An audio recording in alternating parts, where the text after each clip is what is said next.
Salam sejahtera dan selamat pagi diucapkan kepada semua pelajar tingkatan 5 SMK Limbanak. Baik, saya Cikgu Jason. Seperti biasa pada hari ini kita akan sambung belajar ya. Oke, yaitu kita masih lagi di bawah bab 7, sukatan serakan data terkumpul. Oke, pada hari ini kita akan lihat standar pembelajaran 7.2.1, yaitu bagaimana cara untuk menentukan julat antara kuartil, variance, dan sisian piawai sebagai sukatan untuk menghuraikan serakan bagi data terkumpul. Oke, baik. Sebelum itu, Cikgu harap kalau kamu rasakan video ini bermanfaat buat Anda semua, sila sharekan kepada rakan-rakan yang lain. Jangan malu-malu. Oke, baik. Dengan itu, sila buka buku teks muka surat 211. Oke, dan sama-sama kita belajar.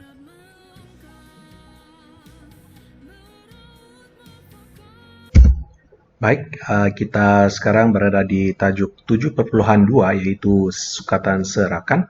Oke, baik, kita akan belajar bagaimanakah untuk menentukan julat antara kuartil, variance, dan sisihan piawai bagi data terkumpul. Oke, baik, semasa tingkatan 4 Anda telah mempelajari cara menentukan julat antara kuartil, variance, dan sisihan piawai sebagai sukatan untuk menghuraikan serakan bagi data tak terkumpul. Oke, jadi kalau kamu masih ingat apakah dia data tak terkumpul?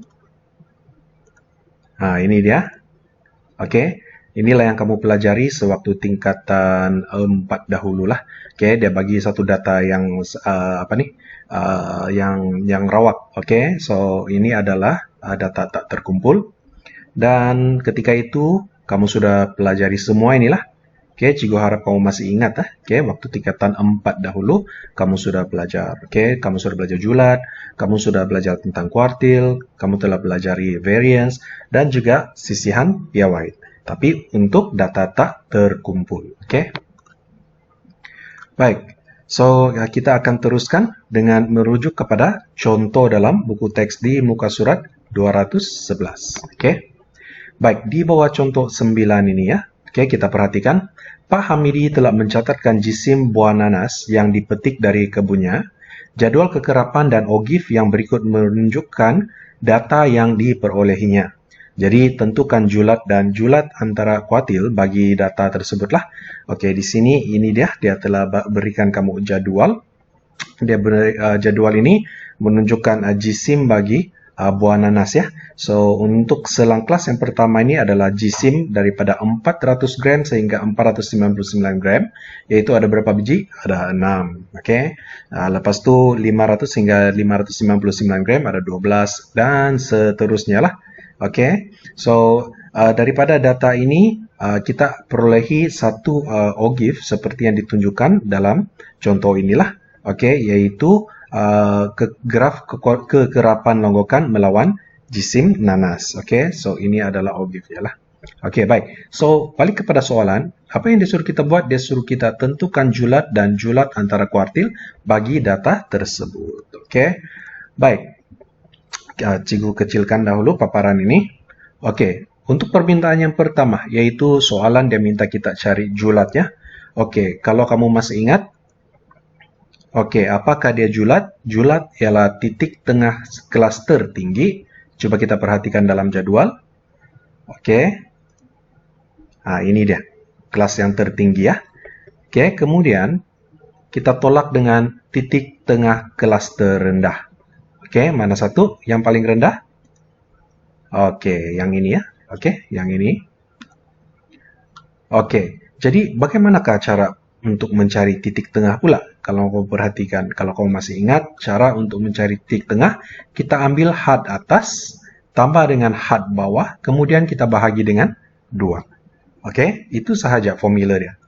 Maka dengan itu, untuk titik tengah kelas tertinggi, kita ambil 999 tambah 900 dibahagi dengan 2, kemudian kita tolakkan dengan titik tengah klaster rendah, yaitu 400 ditambah dengan 499 bahagi dengan 2. Oke, kamu boleh masukkan dalam kalkulator dan kira semua ini. Oke, akhirnya kamu akan dapat dalam bentuk yang dipermudahkan lainnya, yaitu 949,5 tolak dengan 449,5 dan akhir sekali kamu dapat 500, yaitu 500 gram. Oke, baik. Untuk soalan bahagian kedua, coba kita perhatikan apa yang dia minta. Dia minta julat antara kuartil. Oke, tadi julat kita sudah dapat. Sekarang kita coba cari pula julat antara kuartil. Oke, baik. Untuk julat antara kuartil, cikgu perbesarkan yang ini. Oke, seperti yang kamu telah pelajari sebelum ini, julat antara kuartil ialah kita ambil kuartil ketiga tolak dengan kuartil yang pertama. Sudah tentu kita mesti mau cari kuartil ketiga dan kuartil pertama ini dahulu lah. Oke, berapakah nilai dia? Jadi kita mulakan dengan mencari kuartil pertama dahulu. Cikgu besarkan dahulu graf ini supaya kamu senang untuk tengok ya.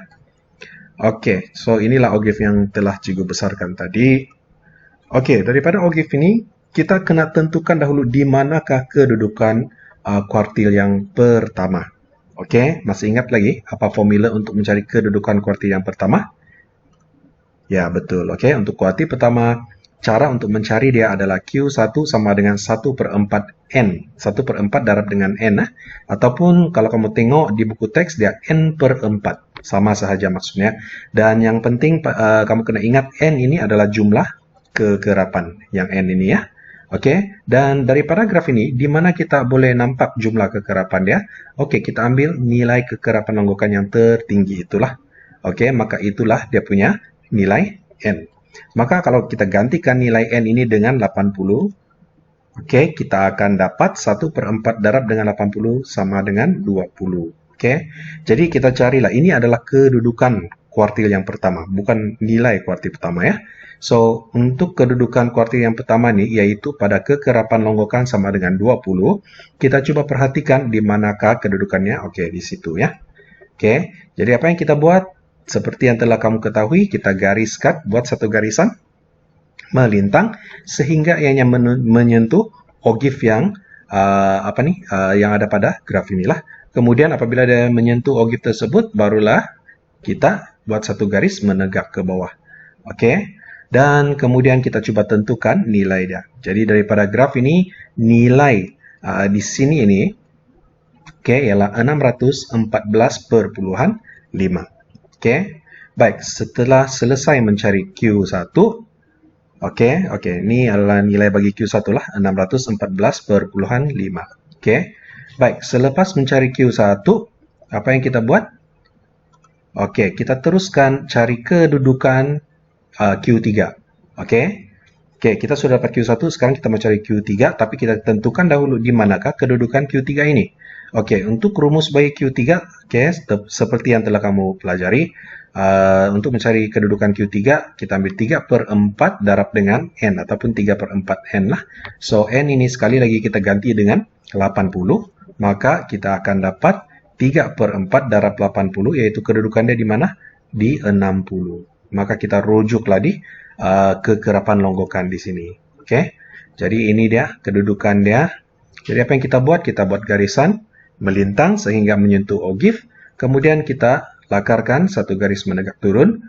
Kemudian kita tengok pula berapakah nilai yang ada di sini. Oke, maka nilai yang ada di sini ini merupakan nilai bagi Q3, yaitu 809,5. Oke, baik. Apabila sudah memperolehi nilai Q3 dan juga nilai Q1, apa yang kita buat? Tengok rumus yang ada di sini, julat antara kuartil. Oke, yaitu keperluan soalan disuruh kita cari.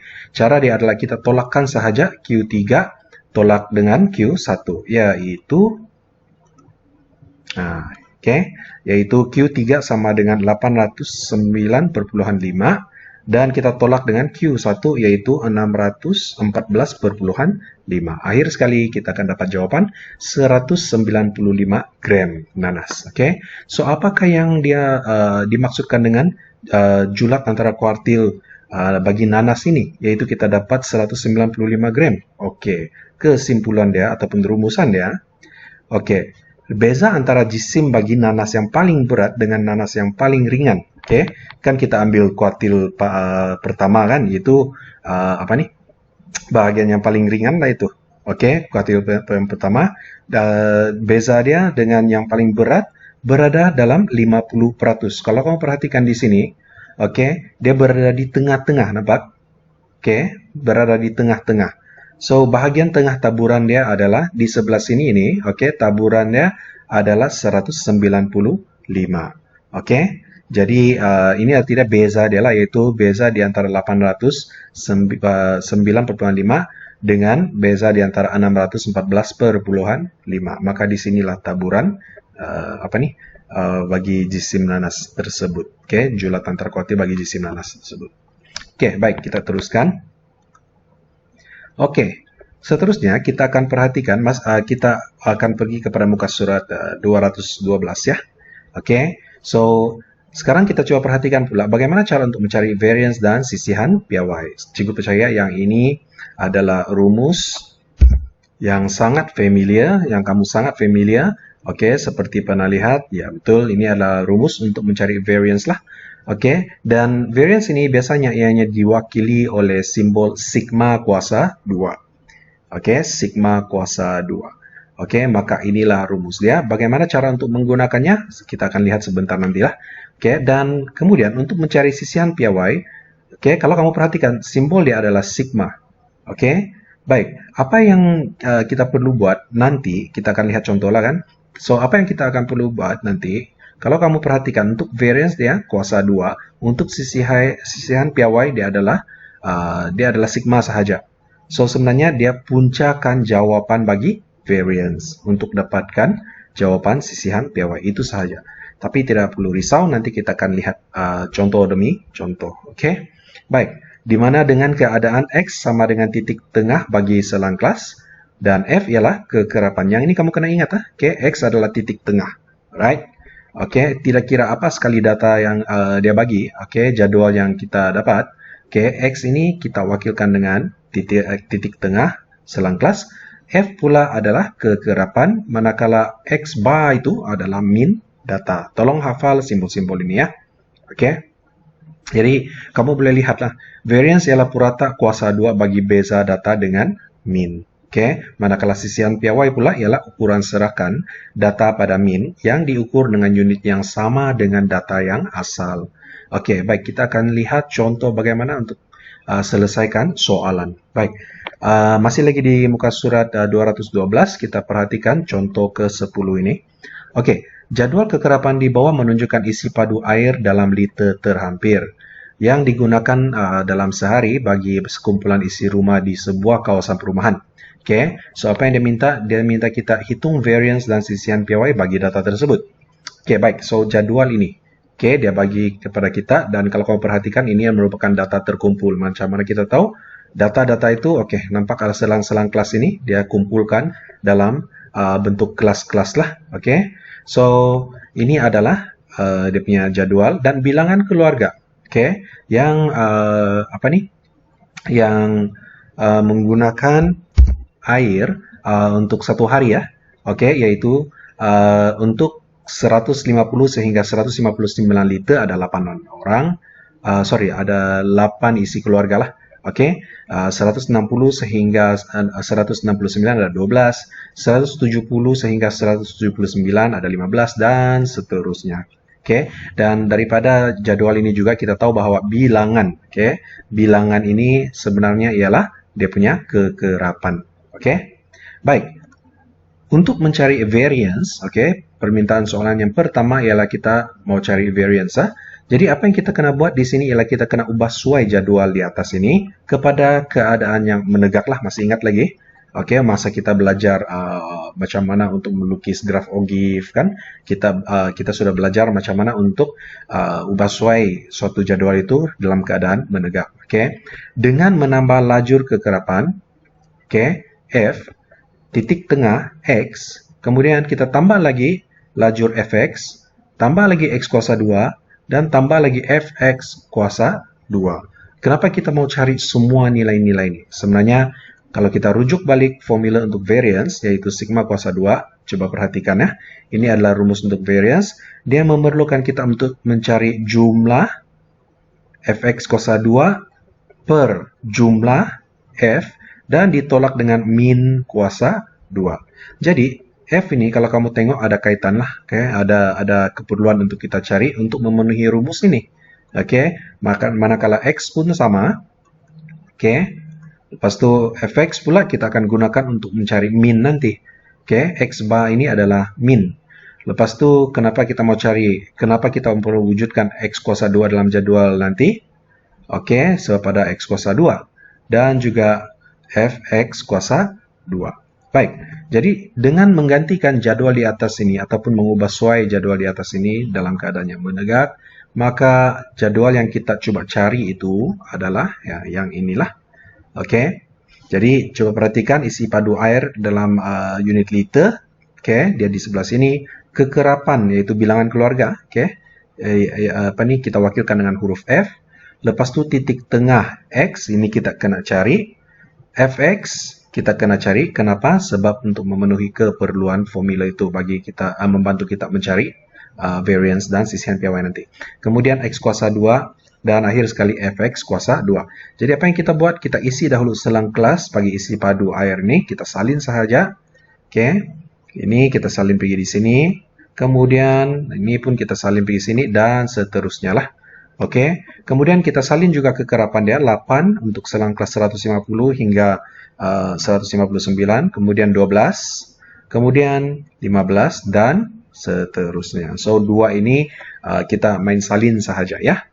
Cuma yang kamu perlu ingat bilangan itu dalam jadwal yang diberikan mewakili kekerapan. Baik. Selepas itu, coba kita perhatikan bagaimana cara untuk kita mencari ini titik tengah X. Untuk mencari titik tengah X, kita ambil contoh untuk penyelesaian bagi selang kelas yang pertama ini, yaitu 150 sehingga 159. Kalau kamu masih ingat titik tengah, cara dia adalah kita jumlahkan had atas dan had bawah, kemudian kita bahagi dengan 2. Maka jawaban untuk selang kelas yang pertama ini adalah 154,5. Baik, untuk titik tengah bagi selang kelas yang kedua pula, sama juga. Kita jumlahkan saja had atas dan had bawah ini. Kemudian kita bahagi dengan 2, maka kita akan dapat titik tengah bagi selang kelas kedua itu. Dan begitu juga dengan yang seterusnya lah. Itu cara untuk mencari titik tengah. Juga harap kamu paham ya. Baik. Kemudian kalau kita perhatikan sudah ada 3 lajur maklumat yang kita ada di sini ya. So bagaimanakah cara untuk mencari Fx pula? Baik, kalau kita perhatikan F ini adalah kekerapan dan X ini adalah titik tengah kan? So apa yang kita buat? Kita ambil saja kekerapan, kemudian kita darab dengan titik tengah. Itu saja. Jadi keluarkan kalkulator, kamu darablah. Akhirnya kamu akan dapat jawaban lagi Fx untuk selang kelas yang pertama inilah. F darab X. Kemudian untuk selang kelas yang kedua sama sahaja. 12 darab 164,5 dan kita akan dapat jawaban 1974. Gunakan kaidah yang sama untuk mencari nilai-nilai Fx yang lain. Baik, seterusnya kalau kita perhatikan yang kita perlu cari adalah X kuasa 2. Untuk X kuasa 2 pula, di mana yang maklumat yang boleh bantu kita untuk cari? Of course, titik tengah lah, sebab titik tengah ini adalah X. So, kalau X kuasa 2, apa arti dia? Kita ambil sahaja nilai, nilai titik tengah X ini. Kemudian kita kuasakan 2. Tekan kalkulator lagi. Kemudian kita akan dapat jawaban. Baik. Untuk jawaban bagi X kuasa 2 ini, ataupun apa sahaja jawaban yang kamu mau cari dalam bentuk jadwal ini kan, kamu ambil 2 titik perpuluhan sekurang-kurangnya, Paling kurang pun 2 titik perpuluhan. Alright? Baik. Kemudian, kita sama juga, begitu juga dengan selang kelas yang seterusnya, ambil nilai X, kemudian kita kuasa 2 kan. Apabila kita tekan kalkulator, kita akan dapat 27.060,25. So, dengan kaidah yang sama, kuasa 2 kan sahaja nilai-nilai yang X yang ada di sini, maka kamu akan dapat jawaban bagi nilai X kuasa 2 untuk selang-selang kelas yang seterusnya. Baik, seterusnya Fx kuasa 2. Apakah yang dimaksudkan dengan Fx kuasa 2? Kita ambil F, kita darab dengan X kuasa 2 ya. Bukan Fx kita kuasa 2 kan terus nilai ini, tidak. Itu salah. Itu adalah kesilapan lazim yang pelajar buat. Jangan ambil fx ini, lepas tu kuasa 2 kan, kemudian untuk dapatkan jawaban fx kuasa 2. Bukan. Oke, jadi bagaimana cara untuk mencari fx kuasa 2 ini? Oke, sangat senang. Oke, f ini di sini kan. Kita ambil kekerapan untuk f, kemudian kita darab dengan x kuasa 2 yang ini. Oke, begitu. So, kita darabkan 8 dengan nilai x kuasa 2 ini, maka kita akan dapat jawaban berapa ini? 190.962. Oke, kemudian untuk selang kelas yang seterusnya sama juga. Oke, kita ambil kekerapan ya. Lepas itu kita darab dengan nilai x kuasa 2, maka kita akan dapat jawaban fx kuasa 2. Oke, dan dengan kaidah yang sama, cari nilai-nilai yang lain. Dan kalau kau perhatikan, dalam jadwal yang diberikan ini, kita sentiasa ambil 2 titik perpuluhan lah. Oke, baik, ingat kesilapan yang selalu pelajar buat ialah untuk mencari fx kuasa 2, mereka kasih saja, kuasa 2 kan nilai fx, yaitu salah. Jangan buat begitu. Oke, salah. So, akhirnya lengkap sudahlah jadwal kita. Baik, jadwal ini kalau kita lengkapkan, maka adalah markah sudah kita dapat di sinilah. Oke, baik. Kalau kita perhatikan permintaan soalan, dia minta apa? Dia minta variance. Dia suruh kita cari variance. Oke, baik. Selepas memenuhi jadwal, melengkapkan jadwal ini, maka kita fokus kepada mencari nilai bagi variance. Oke, baik. Juga ambil jadwal ini di sini. Oke, maklumat kita telah lengkap. Jadi kita balik kepada rumus untuk mencari variance tadi. Formula untuk mencari variance yaitu sigma kuasa 2 adalah sama dengan ini. Simbol apa ini kalau kamu masih ingat? Oke, ini adalah simbol jumlah. Arti dia? Oke, untuk mencari jumlah bagi fx kuasa 2. Oke, daripada jadwal di sini, di manakah ada data bagi fx kuasa 2? Oke, yang ini kan. So, untuk mencari jumlah fx kuasa 2 ini, jumlah, nama dia pun sudah jumlah, apa yang kita buat? Kita campurkan saja, tambahkan saja semua data yang ada di sini. Oke, tambahkan saja data yang ada di sini, maka jawaban yang kita tambah itu tadi, oke, masukkan dalam kalkulator itu tadi, adalah jumlah bagi fx kuasa 2. Itu saja. Oke, so kita sudah memenuhi keperluan yang pertama lah, yaitu untuk mencari jumlah fx kuasa 2. Baik, saya percaya kamu sudah ada idea sudah macam mana untuk mencari yang seterusnya nih kan, yaitu jumlah f. Di mana jumlah f? Kita perhatikan kekerapan di sini. Untuk kekerapan di sini, oke, apa yang kita buat? Kita jumlahkan saja, tambah, dan akhirnya apabila kita tambah, jawabannya kita dapat itu adalah jumlah bagi f ataupun jumlah kekerapan sama dengan 95 lah. Oke, baik. Kita sudah settle 2 di sini. Untuk mencari variance, kita perlu tahu maklumat. 3 maklumat nih. 1, 2, dan 3. Baik, apa pula yang ini? Oke, yang ini seperti yang kamu telah pelajari, x bar itu. X bar ini adalah dia punya min kuasa 2. Oke, min kuasa 2. Jadi, untuk mencari min kuasa 2, sudah tentu kita mau cari nilai bagi min dahulu. Kan? So, untuk mencari min, kamu sudah pelajari di tingkatan 4, cara untuk mencari nilai min adalah jumlah fx. Di manakah jumlah fx? Kamu boleh nampak daripada jadwal kamu ini. Oke. Kalau kamu perhatikan jumlah fx ini, di sini. Nampak? So, apa yang kita buat? Kita jumlahkan sahaja nih lah. Oke, kita tambah. Kemudian, apabila dapat jawabannya, maka itulah jumlah fx. Oke, dan seterusnya, apa lagi kita mau cari? Oke, kita mau cari jumlah f. Jumlah f awal-awal tadi kita sudah dapat. Nah, ini dia. Oke, 95. Oke, maka apa yang kita buat? Seterusnya, kita masukkan saja nilai fx sama dengan 17.417,5 ini. Dan juga nilai jumlah bagi f, yaitu 95, ke dalam formula. Oke, dan kita bahagikanlah. Bahagikan, tekan kalkulator lagi, dan jawaban kita akan dapat 183,34. Oke, ini hanya untuk min nih lah. Oke, jadi daripada tadi kita telah berjaya untuk mendapatkan ketiga jawaban di sini. Nampak? Untuk mencari variance. Jadi apa yang perlu kita buat? Kita ganti masuk sahaja nilai-nilai tersebut ke dalam rumus. Oke. Dan apabila ganti masuk ke dalam rumus nilai-nilai ini, ini dia. Oke, baik. di sini contoh di dalam buku teks ini, oke, dia bagi kamu nilai yang belum dikira lah, oke. Sebaiknya kita ambil nilai yang raw inilah, oke, yang belum dikira lah, oke, instead of jawapan yang telah dipermudahkan untuk dapatkan jawapan yang lebih jitu, oke. Baik, so apa yang kita buat, kita kira, oke, masukkan dalam calculator, jangan silap masuk calculator, oke. Pastikan kamu ikutlah, oke.